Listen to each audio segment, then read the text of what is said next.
Good afternoon, ladies and gentlemen. Thank you very much for taking time out of your busy schedule to be here.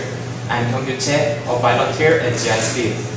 Before the talk starts, please make sure that your cell phone has been turned off or switched to silent mode. Today's topic is enduring US deficit. The political system is the problem. Do you know the meaning of the deficit? You know that? Yeah, I'll explain it. A deficit is the amount by which something is less than what's expected or required, especially the amount by which the total money received is less than the total money spent. And I would give you a brief background information to understand the talk better. US federal budget outlays have been greater than revenues for all of 4 years since 1969. Regardless of presidential administration, political party control, or domestic and international affairs, the US has long federal deficit. The size of current debt has alarmed American citizens, but only little corrective action results. Political commentators have observed the US has a do-nothing political system that may not be capable of confronting existing financial and economic challenges. And now the presenter of this topic is David Weber. He's a professor at University of Missouri Columbia and has a Ph.D. in political science. Let's welcome our presenter with a big hand.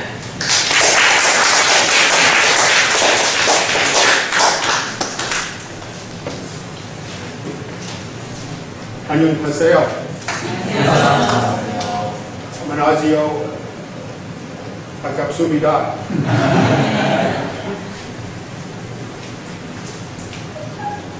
I prepared this presentation back home in the US, but when I came to Seoul last week, I read the Korean Times on June 29th, and they had an article that was very similar to some of the points that I made, not about the US, but about Korea.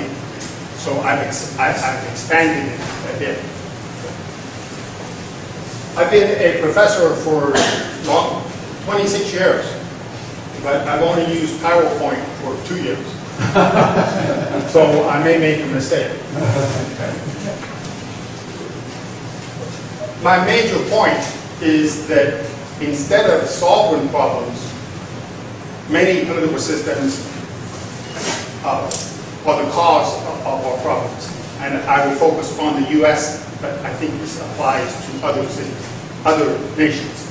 Greece, Italy, much of the EU, and some of Korea's problems too.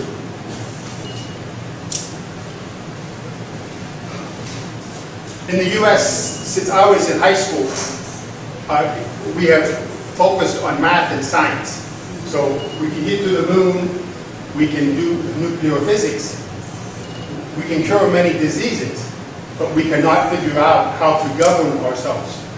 So I think we should encourage the NSF and academic research to focus more on politics than on physics. So, as my introducer said, since I graduated from high school in 1969, so if you will show the CBO table. Since 1969, which is a little before this, we have spent more on federal budget than we have collected in revenue.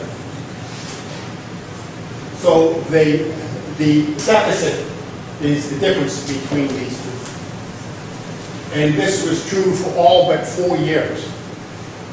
So this is why I argue that it is not Obama's fault, right? He became president in 2009, so he did not do this. President Bush did not do this. Okay. I think something about our political structure that has resulted in this. So, if you could go back to the PowerPoint, please.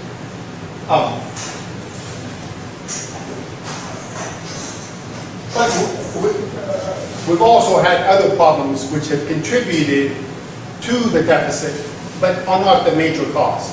I think our political system is, but certainly our financial problems, the financial crisis in 2008, we have increased military spending since 9/11, the US has. But we've also had a fundamental social change. And one of them is savings. I am a baby boomer. My parents saved a lot of money. My grandparents taught my parents to save money. Somehow my parents, well, baby boomers did not learn from our parents, I suppose. So we have spent more money than we earned. I think this is becoming a problem in Korea as well. Yes? Yes. Yes. And this is not good. It's over a long period of time.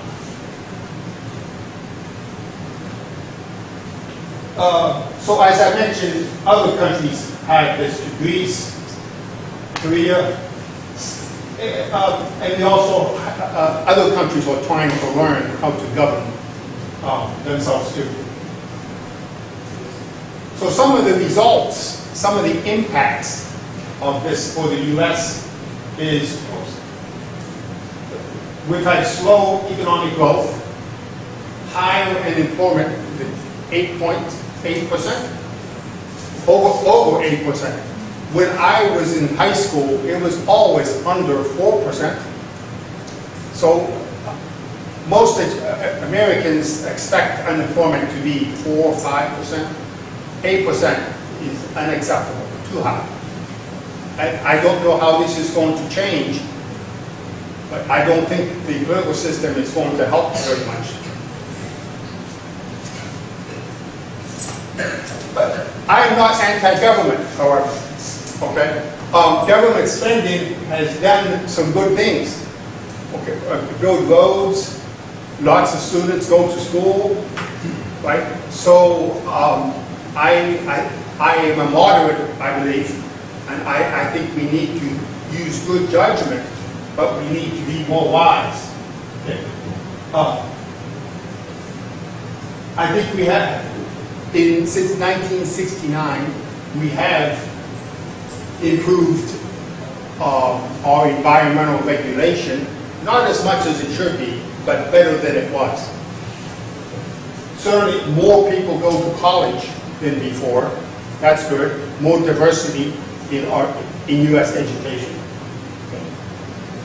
We have had improvements in healthcare, but not as much as Americans expect.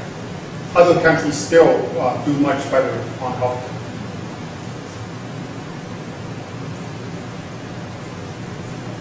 One of our major problems, as you probably have read about, is our education system.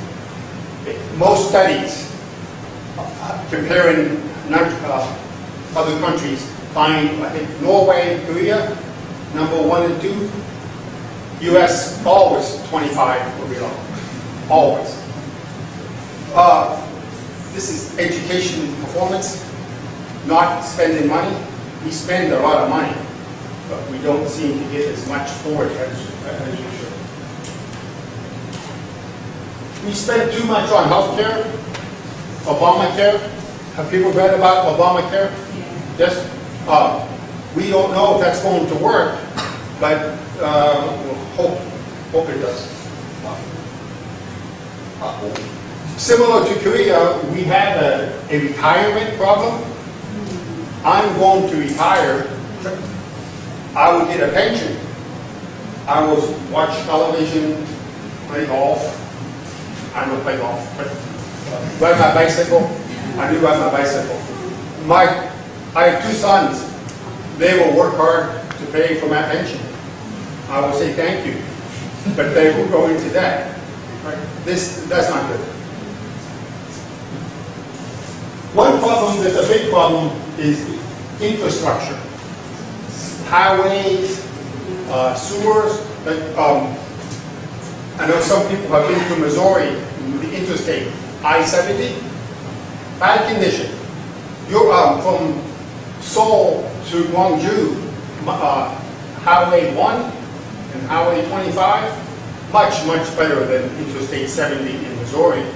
4 lanes much of the way, smooth. I-70 is not safe, it's narrow, it's bumpy. We don't know, no one wants to pay to improve it. It's going to be a major problem. In the US, it's taken us a long time to accept that large debt is bad.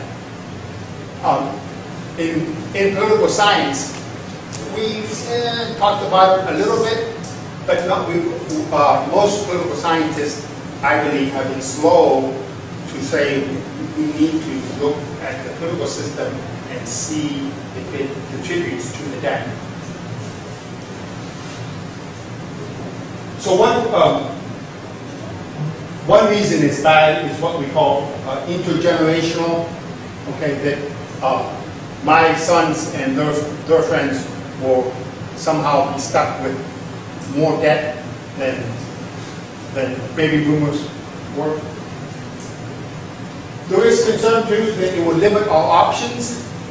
That if we have to expend money for the debt, we will not spend it on higher education. So that the interest payment will take up more of our budget than some other worthwhile projects. And then, so I have three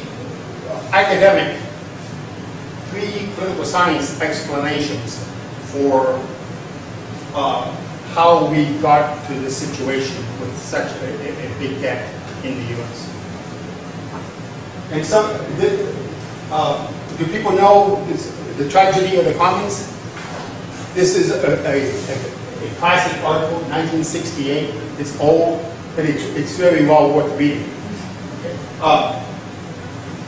And he argues that if there's a commons, like a pasture, an ocean, a big pot of money that people can take out, that they can use, that if we pursue our self-interest, we will overgraze. We will take out more than we should. And I think this helps explain the U.S. budget. That people, highway people take out money, higher education, retirement, that everyone takes money for their programs, and then the pot is empty, the treasury is empty, so we borrow more money.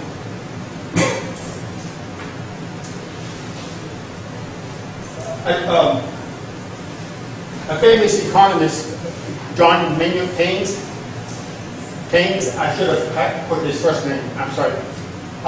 He was a British economist back in the 1930s.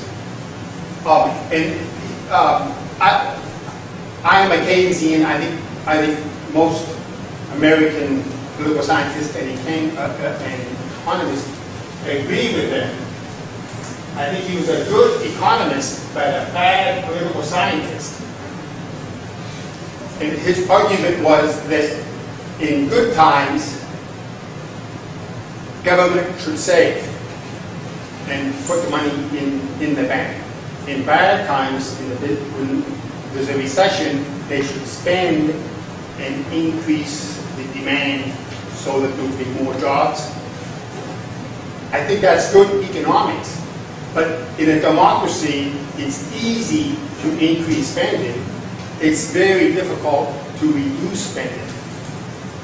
So what we have found in the US is that once programs start, even higher education, even University of Missouri, Columbia, once it is state money, when Missouri, the state of Missouri, tries to reduce its budget, professors complain, no, no, and then they will vote against those politicians who make the decision to reduce our spending.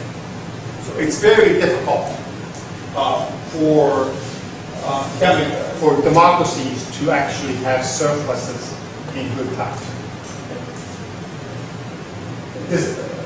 Does anyone know this person, Eleanor Ostrom? She received the Nobel Prize in Economics in 2009, and she was one of my professors. And she has a book called Governing the Commons, which is very important. I was pleased my TA at Toronto National University knows about this book and wrote a paper applying her argument. And that surprised me, but I was very pleased. I think I will have him speak to my class about his research. But she argues that trust and communication are the keys to solving these commons problems. So she has studied commons all over the world, like Switzerland and Romania. Shepherds put sheep and cows on the public mountains to graze. Okay, they agree among themselves to only put so many sheep or so many cows. And if a person puts too many, other shepherds say, no, you need to only put the quota, the agreed on amount. Ostrom argues that if people can communicate, if they can see what kind of problem they have, if they trust each other, that they will solve these problems. So one of the problems we have in the US that the editor of the Korean Times argues is political polarization. This reduces trust and communication. So in the US, for example, we have a problem with political advertising, negative advertising. Do you have that problem here in Korea? Of course, right? And that does not increase citizen trust, right? It causes them to dislike everybody.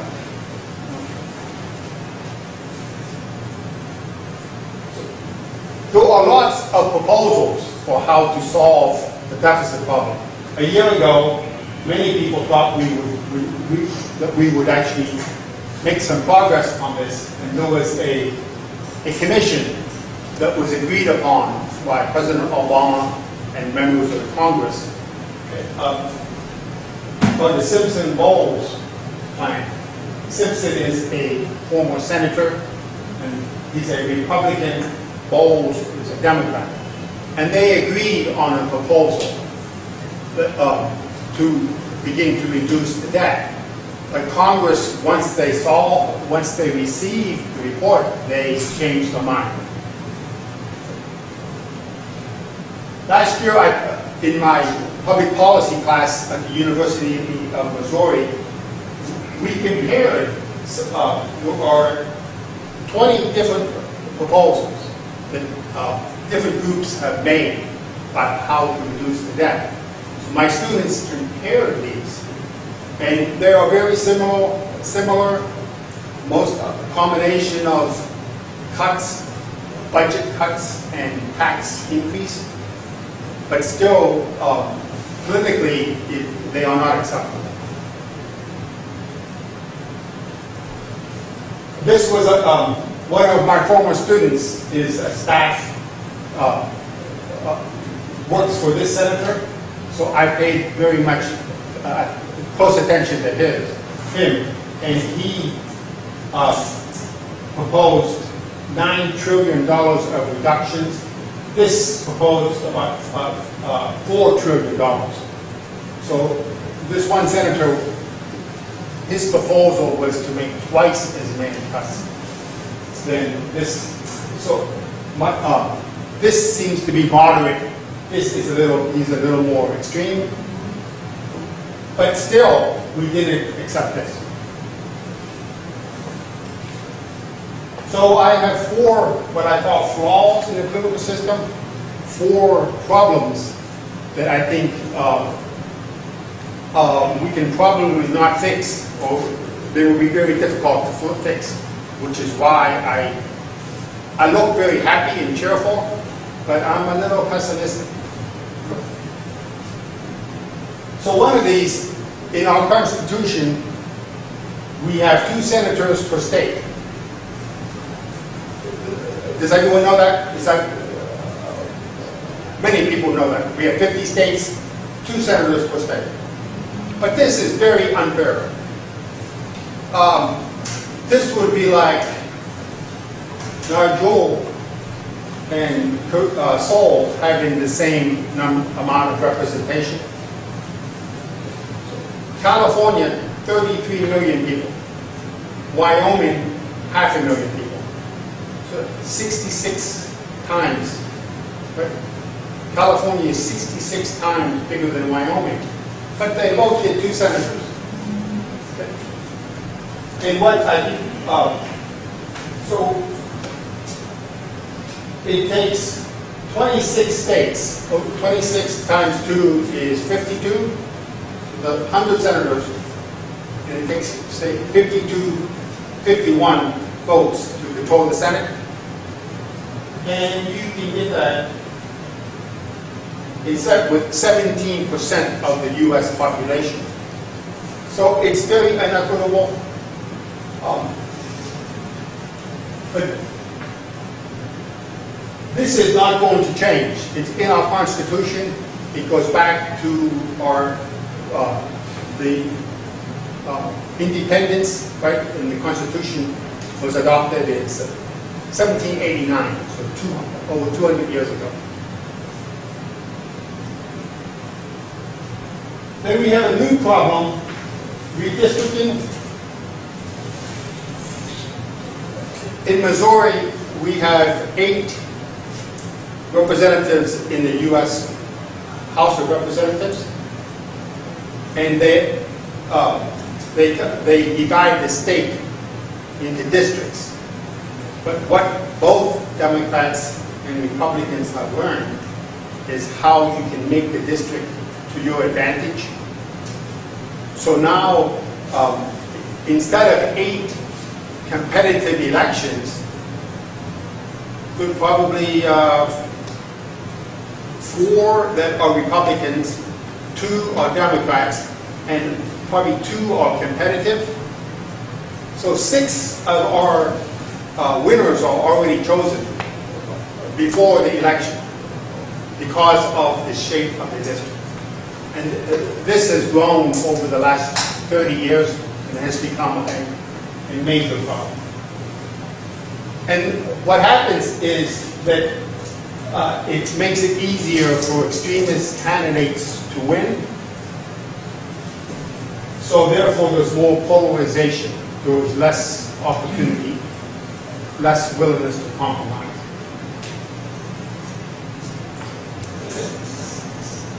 In the U.S. Senate, there's a procedure called filibuster.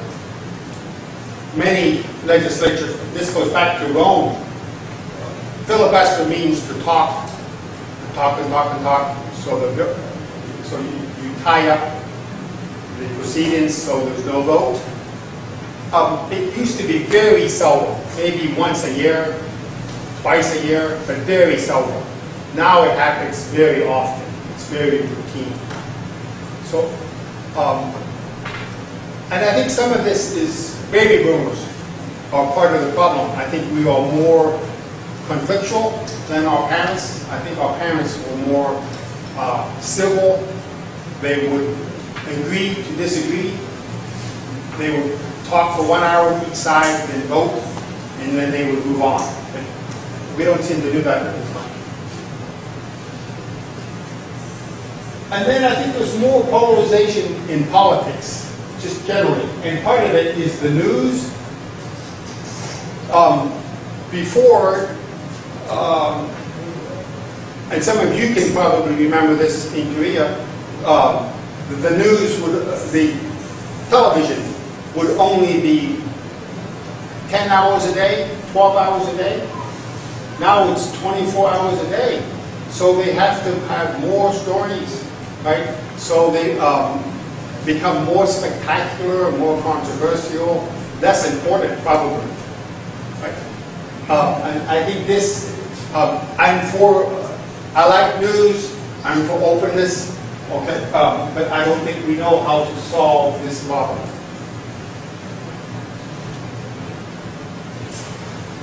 So this is just a list of all four. So today, where we are, we still have this proposal, but it has not been adopted by the Congress and the President. So I have some consequences, and since I was concerned about my students, I tend to focus a little on higher education. So I think government support will decrease. So this means that there will be less state and federal money for higher education. I think universities will have to change, will have to adjust to this. They could lay off professors. They could increase tuition. And I understand that there's a problem in Korea with increasing student loans. That is the problem in the US as well. Students graduate in debt with more loans than they used to. Some of my colleagues aren't concerned about that. They go, you know, I don't care, that's the students' problems. I said, no, that's not true. Students cannot afford to buy my house when I retire so I could move to Florida, right? So my house is probably worth less now than 5 years ago, and it's very difficult in Columbia to sell houses now. This is related to student debt, so everyone should be concerned. And then I think students will have to pay more attention to jobs, to the job market, which means,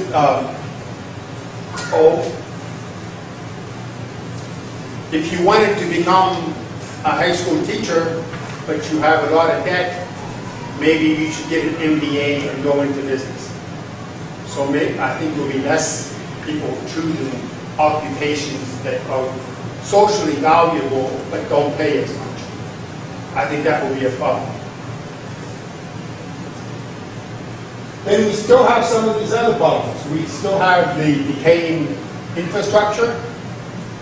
And I don't know how to fix this. Across Missouri, this Interstate 70, some people propose privatizing, which I understand is a controversial issue in Korea as well. And there's opposition to privatizing. Some people say, make it a toll road. People don't want to pay the tolls. I don't know how we're going to solve this. I think over the next 25 years, there will be a change in home ownership. Americans probably have too many houses. I think there will be people who live more in condominiums or apartments, fewer private houses, I think. And we will have more inflation, I believe. Already there is a change in family structure. When I was a student, many people got married 24 years old, average age 24. Now it's probably 28, probably going up to 30. I think this is true in Korea as well. Fewer births, people are choosing to have fewer children, smaller families. In Korea, what birth rate is under 2, right? 1.2? Yeah, 1.2? even going down. And that's going to become a problem for society. There will be a change in retirement age. for baby boomers in the U.S., I think 65 or 66 is the normal retirement age, and I think it will probably go up. If you're a professor, that could be okay, because we have an easy job. But if you are, a worker or build houses, I think it's hard for a person to work construction for 40 years. I think that would be very difficult. And I think there will be lots of uncertainty, unfairness, chaos, until we learn how to govern better. Okay. And I think it's easier to understand science. It's easier to get to the moon than it is to solve some of our problems. Than it is to agree to solve some of these problems. We know how to solve them, but we don't agree how to do that. So in this article, which I used in my class on Friday, I had my students read this article. He argued that his conclusion is that democracy has blossomed but has yet to mature fully in Korea. But I think we have the same problems. Or similar problems. It's not knowing how to solve these problems. It's agreeing to do it. He says, Lee argues that Korea needs June 29th Declaration 2.0, and I think the U.S. needs Constitution 2012.0. But we have to change the political system before we solve some of these problems. Thank you. Do you have any questions?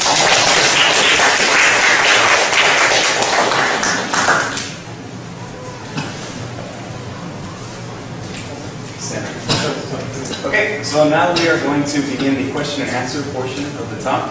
If you didn't receive a piece of paper when you came in, you can raise your hand and one of the volunteers will give you a piece of paper and I'll read the questions.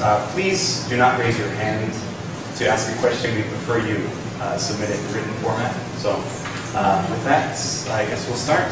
So you talked about budget deficits. Why did the U.S. have a budget surplus for those 4 years in the 90s? I think President Clinton was very courageous, and some people would say politically foolish. I think he was a conservative Democrat. So most Democrats tend to be liberal, and I think he was always more conservative. And many people in his administration came from business, come from Wall Street jobs, and he was convinced that the deficit was a problem and we should reduce it. I worked for the United States House in 1993. I saw the vote in both the House and the Senate. His plan passed by one vote in each house. So it was very courageous, I believe. But what happened in 1994, the opposite party, the Republicans, won the election. So Democrats now they take this as a lesson that now Democrats will not reduce the deficit on their own. They will only go along with the proposal if Republicans join it. So I think it was good policy. It turned out to be bad politics. It cost the Democrats control of the Congress in 1994, and it has caused them to be risk averse since 1994. What did Clinton do with that money, that surplus? You may remember in 1989, the unification of Germany, right, at the fall of the Soviet Union. So we talked a lot about what we call the Peace Dividend. So there was some reduction of deficit spending, defense, So defense went down. And then some social spending went up on education, for example. Environment, that increased a little bit.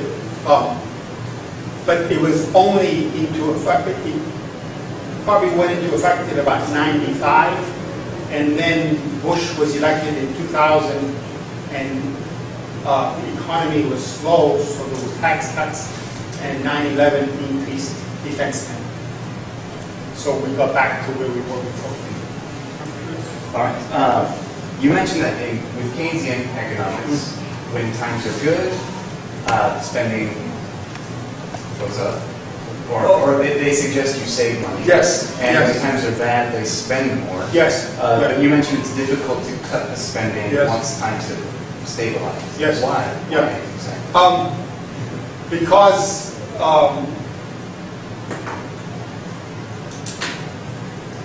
people who benefit from specific programs organize and oppose the government's proposal. So professors would say, don't cut my salary, even if we know that spending had increased for a number of years. Okay. You mentioned there's a lot of polarization between the two parties. What I always seem to realize is that one issue that they're not so polarized about is military spending. Why? Why do you think that is?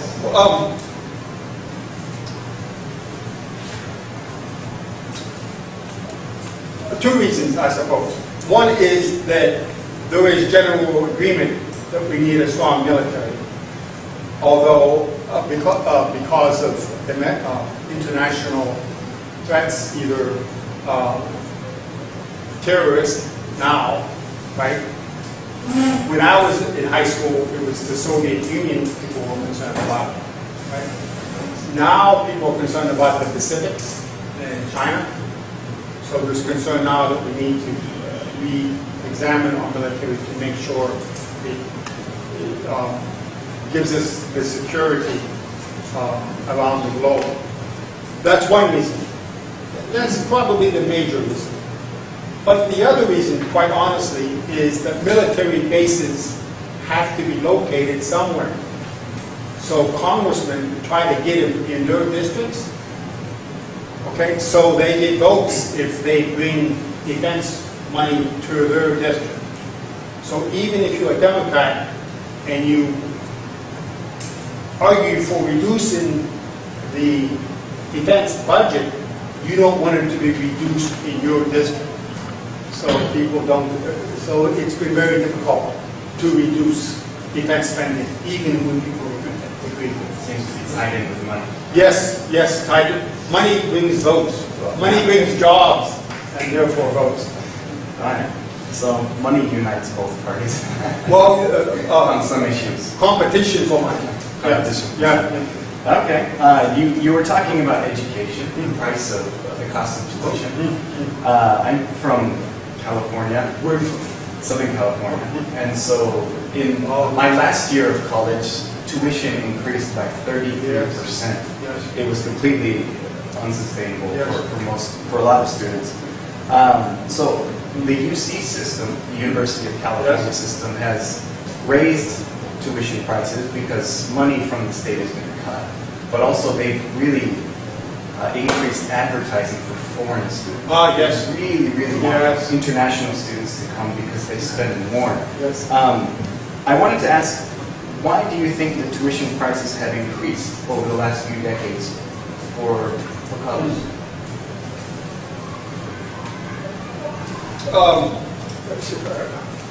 There are several reasons. One reason, Professor Shin knows about this, because I think it's similar to Korea. One reason is U.S. News began a ranking of colleges and universities. So Missouri is 100 maybe, not number one, not at the bottom, but yeah. So we want to get better. So we want to spend money on student recreation center, which is like a palace. to me. Very nice, very nice. Have you seen it? Oh, very nice. Too nice. Okay. So I think in trying to compete, we spend more money. I think that's one reason. Two, I think professors have become a little, we all, don't tell my university this. I think we're probably overpaid. We have very good jobs. And again, the argument we make is competition. That if Missouri does not increase my salary, I will go to California. And because of the chaos in the California system, we have actually hired, other U.S. universities have hired a lot of good professors out of the California system. So I think competition is part of the problem. And then thirdly, and this is a little complicated, I think, but there are state governments and the federal government, and which fund higher education. And this is called federalism. Federalism is the relationship between the national government and state government. I think that states know that the federal government will pay more, so they increase tuition. Then students go to the federal government and ask for more money. Yes, I know. It took me a while to agree to this. At the beginning, I said, no, that doesn't make sense. But I read some books, and I thought about it, and I think there's evidence that this is part of the reason. I have to admit, I used government funds to finish college. Yes, you are guilty. Yeah, I am guilty. I'm here to collect money from them. Not too good. Okay, so we have some questions about, specifically about the deficit in the United States. Who do you think benefits the most from deficits? Well, the first benefit is the people who keep those programs, right? So retired people keep Social Security. The Army, Marines, Navy keep their services. So the first benefit is that we keep those programs. Military bases continue, all of those things. Okay. Then second, I think some financial people who fund bonds, Wall Street, the financial, Goldman Sachs, I think they benefit by loaning money to the U.S. Treasury. And then there is a controversy about whether the debt is owned by U.S. citizens or other countries. And China, as you may know, owns a lot of the U.S. debt. That concerns many people. That China would say you need to pay the debt back, and what do we do? So that's a concern to me. Okay. And what do you think will happen if deficits continue to grow?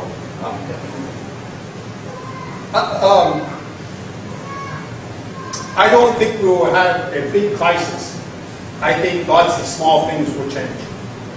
So I think there will be more inflation. I think the value of my home will go down. For example, there will be less government money for mortgages, for home mortgages. So I think that will go down. I think some things will fall apart. The infrastructure.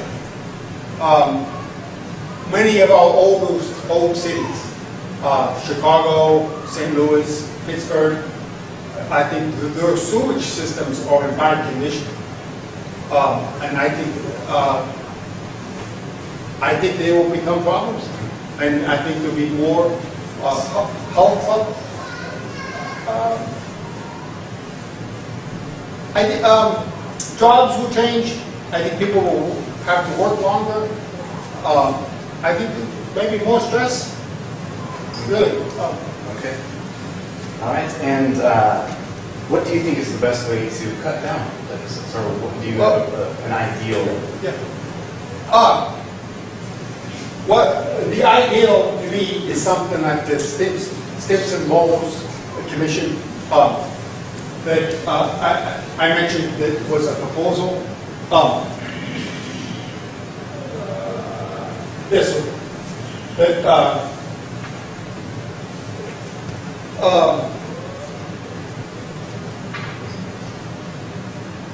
I'm in favor of democracy. Okay, people need to come to agreement, but I think we need a 2 or 3 step process, and I think to first agree on how much we will spend, and then to agree on how we would spend it, and not be able to increase that that limit. It's been about 10 years ago I started to pay close attention to the political science research that is related to the debt. And one study I remember I was very surprised at is the countries with unicameral assemblies, one house legislatures, like Korea. They tend to have lower debts than countries with bicameral legislature, House and Senate. This surprised, I was stunned when I read this, because in the U.S., just 2 houses are good. That's sort of how we're brought up. And I was very surprised to see that there was evidence that 2 houses increases the debt. And the argument is that more people need to agree, and everyone gets a little small piece of the pie gets bigger and bigger. So I think we need a big agreement and then smaller agreement down to the program level. Okay. Do you think America's presidential system is a problem for its deficit? Well, I think our problem is our party system. Our Constitution doesn't say anything about political parties. So I think our Constitution is very good, and it has checks and balances, but it doesn't provide for political parties. And what we have done is we have 2 systems, really. We have party competition and then institutional competition. So we probably have too many checks and balances, I think. So that too many people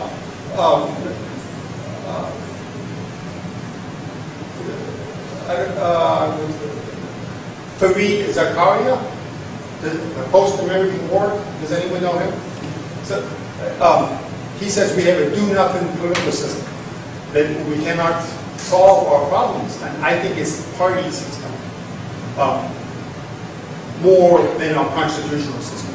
I think he was talking about the presidential system being a problem, but you think it's more about the party system? Well, it's the combination. It's the layer. Have 2 layers of checks and balances. Okay. Well, with that in mind, do you support laws allowing for smaller or new parties, newer parties, to challenge?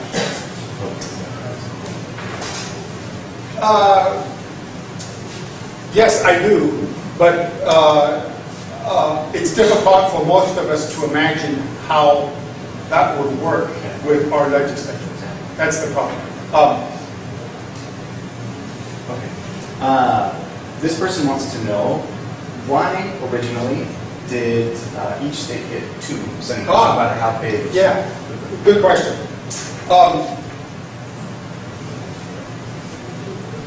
You may remember the 13 original colonies, right? In 1776, when the American Revolution,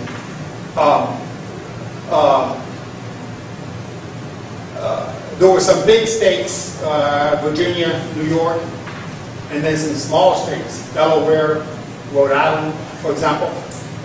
So the argument was, should a state be represented based on population? Should Congress be based on representation of population or representation of states?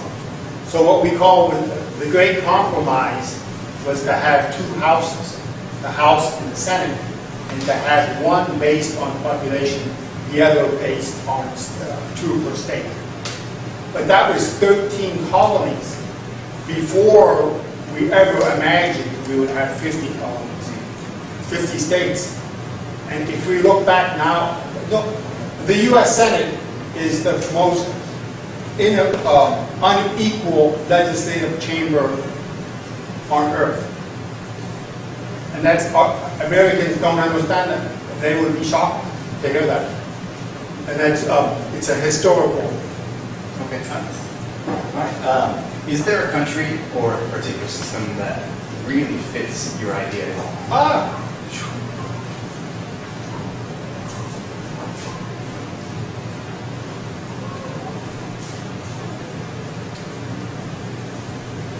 That's a good question. I don't. I would change state boundaries. I would have much more flexibility. The boundaries are in Missouri, St. Louis and Kansas City are on the borders of the state. That doesn't make any sense. So our population is far apart. And if we move the boundaries 100 kilometers, then these population centers will be in the center of the state. I would make it easier to do things like that. And in California, they do this with local government. They have a municipal boundary adjustment commission, which does some of those things. So some of it is the historical traditions. But that's a good question. What is the best? I have some more questions about generally about surplus, things like that. So, let's say the United States had a huge surplus. What do you think would happen to the money these days with that money? Given the condition of politics today. So how will we spend it? Yeah. Programs? Well, that could be a problem too. I don't know that would be good for us. Well, hopefully we will spend it on K-12. That's what I would spend. Pre-K, childhood education, literacy programs. I think that would be good. I don't think we should spend more on healthcare. I think that we spend too much and we don't know how to organize it. I think there's a lot of waste. I think more environmental programs.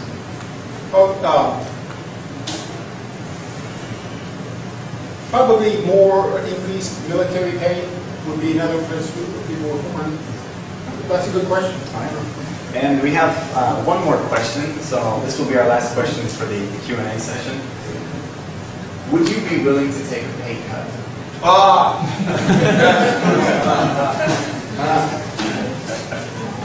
Well, if everyone else did, yes. But I don't want to be the only. Not just you. Yeah. But if all professors did, yes, I would. Okay. Like 2 to 5%, not 50%. A personal question? Yeah. No, that's a good question. No. Okay. So, thank you. That's the end of the Q&A session.